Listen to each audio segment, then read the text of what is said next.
Well, let's just start here. Okay. There's that. Okay. It gets better. Gets better.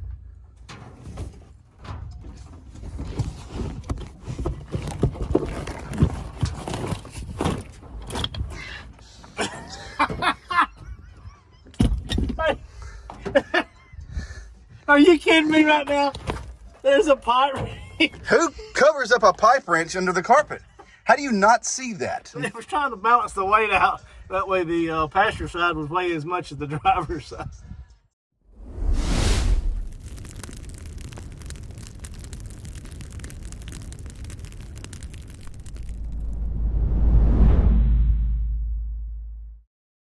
Welcome back to the channel. Right now I'm going to show you guys a new project car that we're working on. I've been out of the drag and drive stuff for a couple years after I sold my Nova. It was a 71. Some of you may have seen it. Some of you might not have.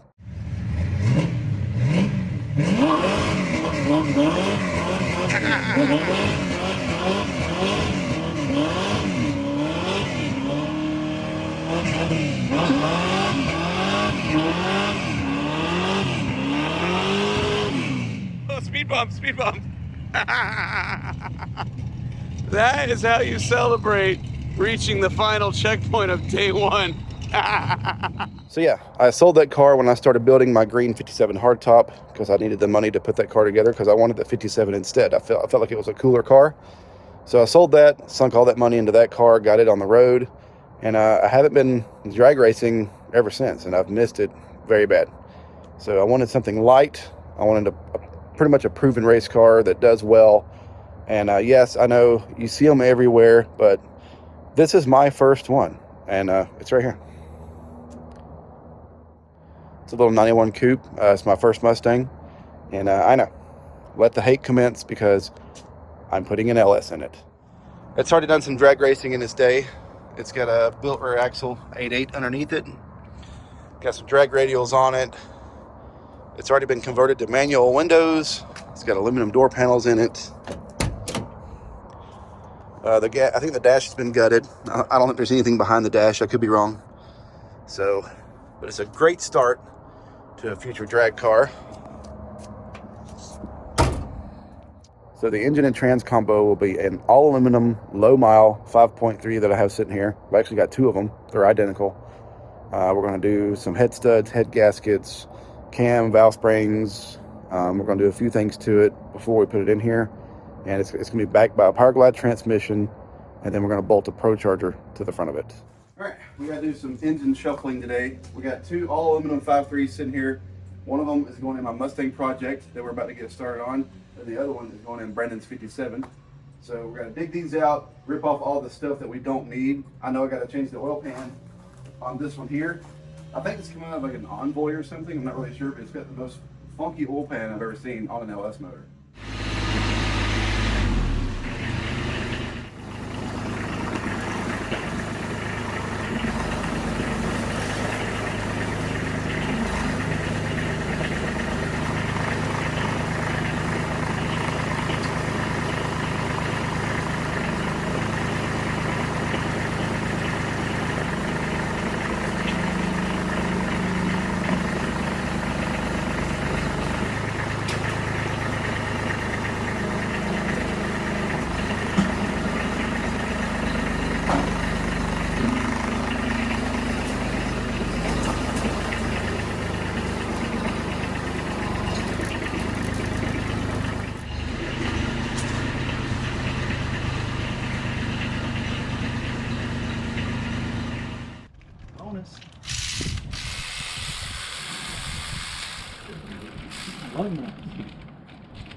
You don't do the same? Man, they're 14 by 1.5. They're metrics too. Huh. Odd. But I could totally use some more metric lug nuts. I don't have a lot of those.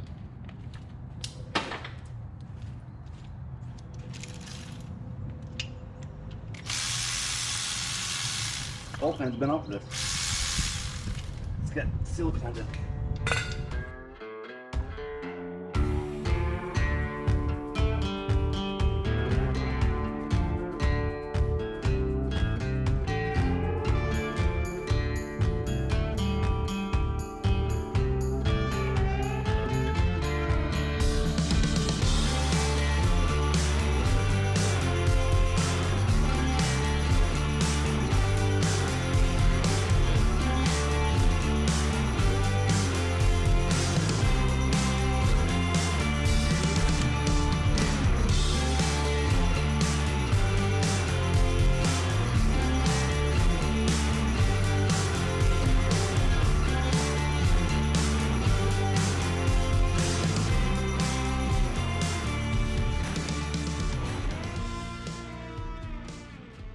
All right, we got the first one tore down. I'm not going to use any of the parts we pulled off. I'm going to replace all of that. And that's going to be the 5.3 that's going in the Mustang. And then we got one more over here that's just like it. And then we're going to dig it out and do the same thing. Tear everything off of it because we're going to swap everything. Anybody need some 57 parts? I got hoods. I got fenders. Grills for 55, inner fenders, seats. I got complete cars I'll sell. Easy now. This one looks a little cleaner than the other one. I'm not sure on the mileage. We were told 30 to 40,000 miles, but that one over there has got some pretty heavy grime on it, so I highly doubt that's 30,000 miles. But this one's a little cleaner. And this one is going in that car very, very soon.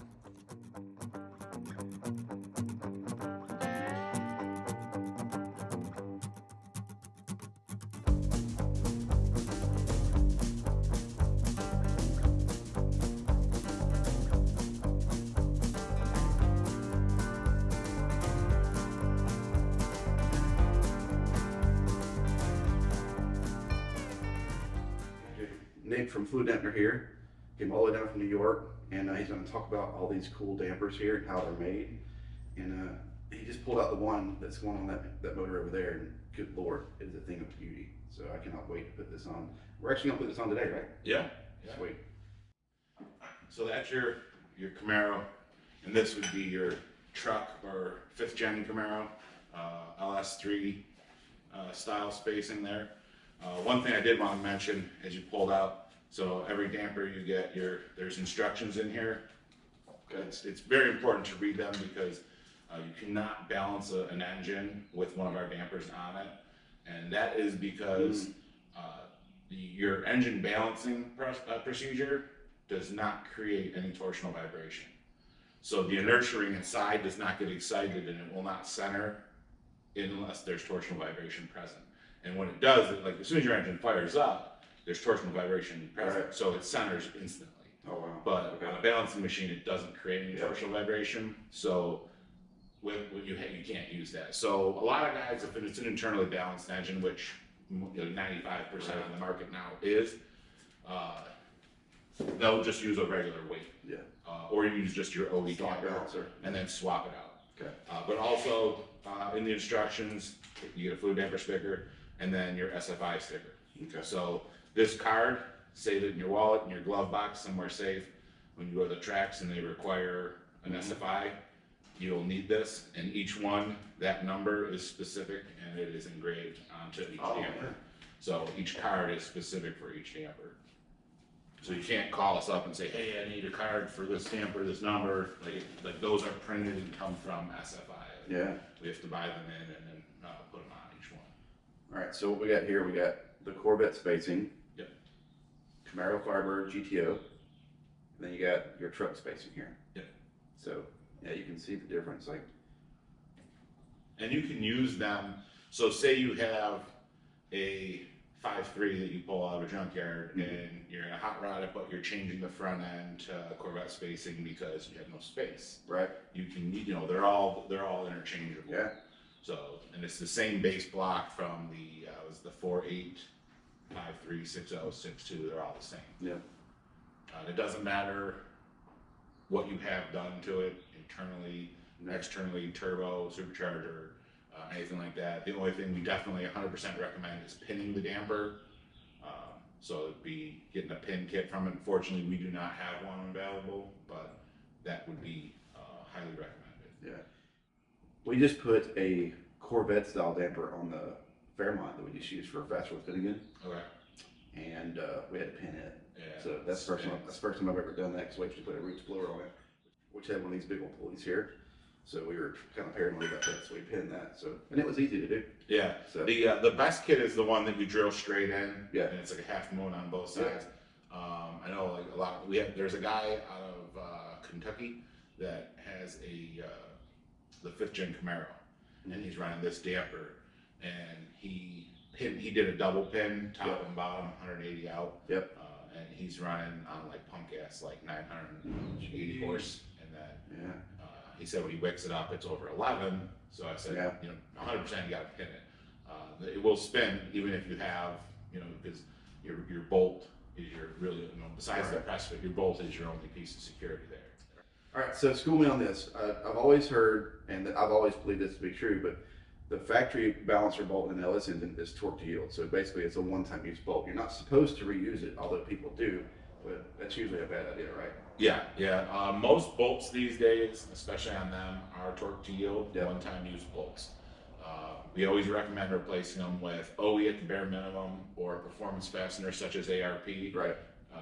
To get your best point of security. That bolt and the press fit is all that's holding it on. Right. So if you're running a supercharger or a high boost or anything like that, there's a chance you could get it to slip. So with an old style balancer too, they have the rubber rings around them, and those can dry out over time, and then that can actually spin on the balancer, correct? Yeah, so your factory damper is a rubber elastomer damper. So you have your center section that's mounted to the crank, whether it's a slip-on like this, like a snout, or a bolt-on. So you have that section, then there is a rubber bonded material, and then the inertia ring, which ours is inside, is on the outside. Right. So what happens over time is it'll dry rot, it'll get cracks, oils and chemicals and things on that come apart, and that will separate. Yeah. And we've got a lot of calls where the damper ring has come off. Yeah. And, but a lot of times, just looking under there, you can see, roll your engine over to top that center, and then once you have it at the TDC, you check it and you'll see a little slip. I've done that many a times where I think the timing's off or something's going on. I'm like, all right, maybe the balancer is spun, so I'll bring it over, roll it over to 0, because if it does spin on the center part, it throws your timing off. You won't know where top dead center is. So you have to pull the piston up and then remark the balancer if it has spun. But obviously you need to replace it. But yeah. Once it's spun, it's done.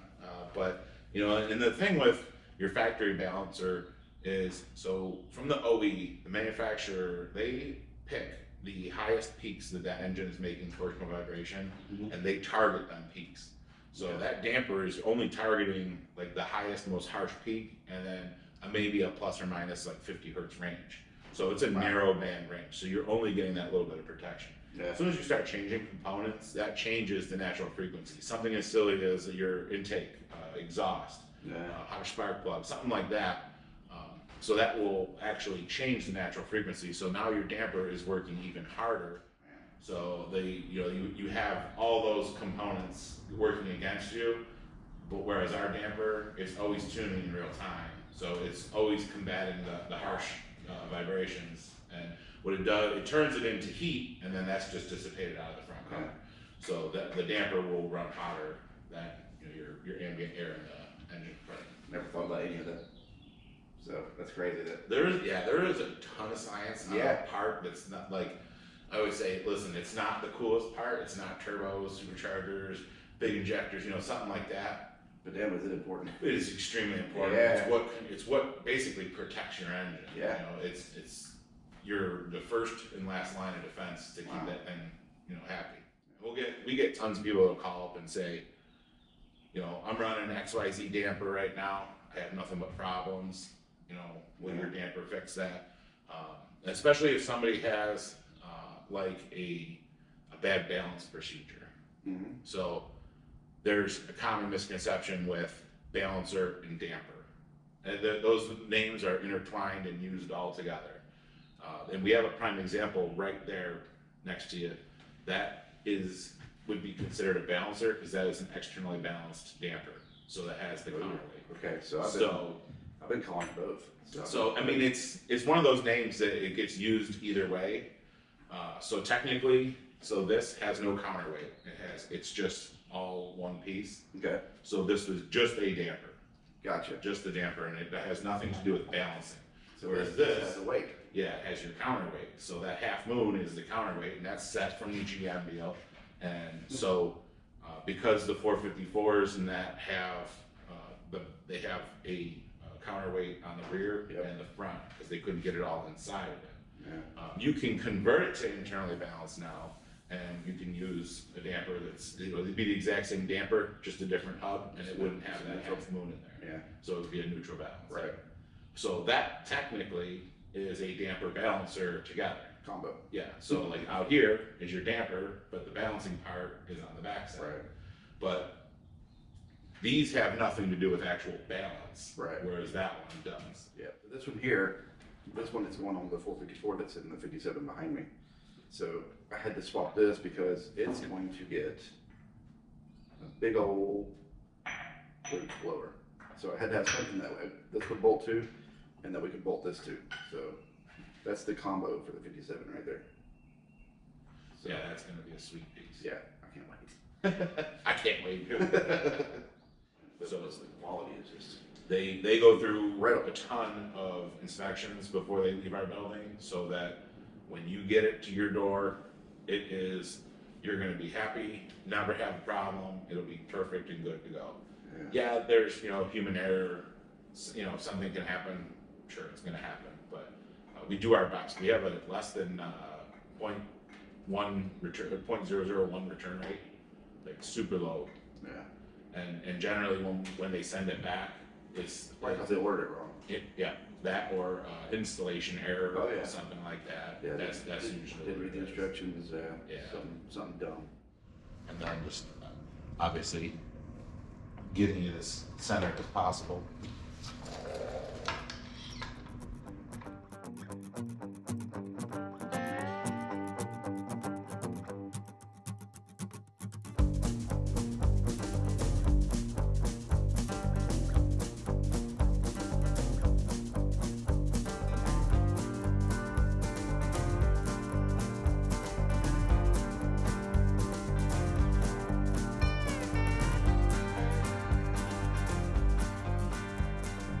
All right, we are officially on the way to drop the Mustang off at my buddy Mike Larabell's shop, Larabell Race Cars.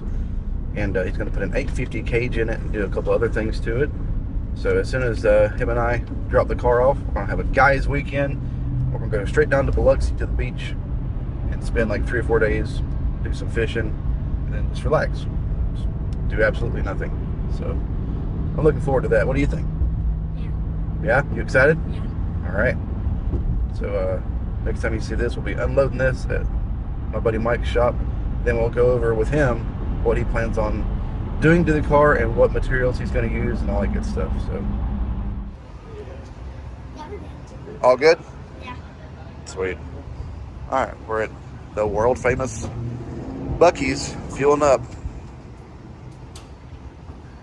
We've made it down to Mississippi to our buddy Wesley's house. And we're going to remove the hood, the fuel tank, the console, and install a couple of seats so we know where to place the harness bar. But we're going to take all that off and leave it here because I don't need any of it. And give all that to Wesley. And I'm pretty sure we've been leaking fuel the whole time. I can smell it, yeah.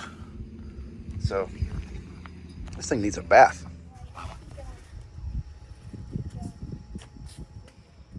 All we got back here, Luke. Wait, Is the e-brake working this thing? It felt like it did earlier when I pulled it up to get the carpet out. is there? It had some spring tension on it. If we put it back a little See more. if it'll move. Who knows? It locked it. So And what I love, quick performance. We just representing, huh? What you got? Under Armour. What? Yeah. I thought it said tender.